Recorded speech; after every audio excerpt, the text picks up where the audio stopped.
England versus France. A French duke becomes King of England. 1066. A determined French duke named William from Normandy sailed across the English Channel, conquered England, and crowned himself king. This created a weird situation. The King of England also owned a huge chunk of land in France, Normandy. Mixing royal bloodiness like this planted a landmine that would cause centuries of fighting, the 100 Years' War. King Edward III of England, whose mother was a French princess, he decided that he had a right to be a French king.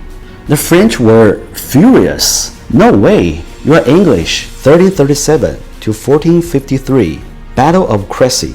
1346, English soldiers using massive longbows shot the French knights in their skinny armor on their big horses. It was shocking to see common infantry defeat elite cavalry so decisively. Battle of Agincourt. 1415, even more incredible. King Henry V of England, with a few thousand tired and sick soldiers, crushed a French army of over 30,000 in the mud. France almost ended up with an English king, France's savior, a shepherdess named Joan d'Arc. Just when France was about to lose, a young shepherdess named Joan said God told her to save the country. She inspired the French army to break the English siege at Orléans, igniting French patriotism, even though the English later captured and burnt her at the stake. Her sacrifice awakened a French national spirit. They finally kicked the English off the continent, except for the port of fighting around the world. Sea power versus land power. 1756 to 1763, fought mainly in North America and in India. The British Navy was dominant, snatching France's huge colonies in Canada and India, laying the foundation for the British Empire. France lost badly. Britain rules the waves.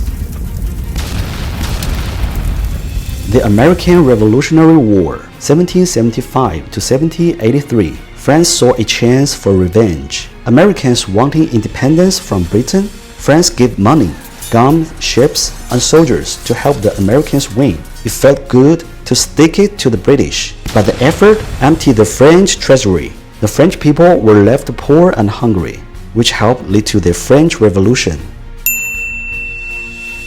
The Napoleonic Wars.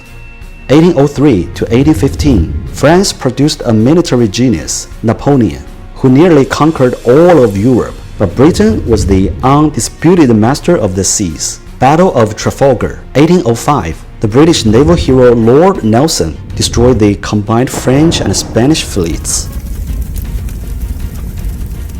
Any dream Napoleon had of invading Britain sank with his ships. Battle of Waterloo. 1815. Finally, at Waterloo in Belgium, the British Duke of Wellington, with help from the Prussians, defeated Napoleon for good. Britain secured its place as the world's leading power. British sea power triumphs over Napoleon's land empire. Historically, the English upper class speak French to seem sophisticated. English now is global language, which bothers the French. They even have laws to protect French. But in fact, they also learn English secretly. For the food, English see French food as a fancy, but the French often mock English food like fish and chips as a disaster. But what is the Brits' response?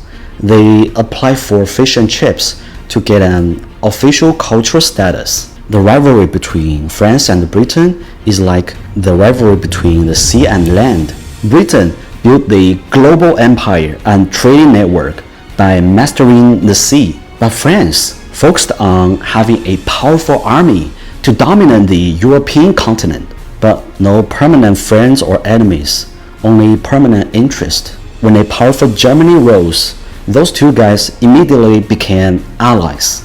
Subscribe and let me know if you like more of these videos. I'll see you in the next one.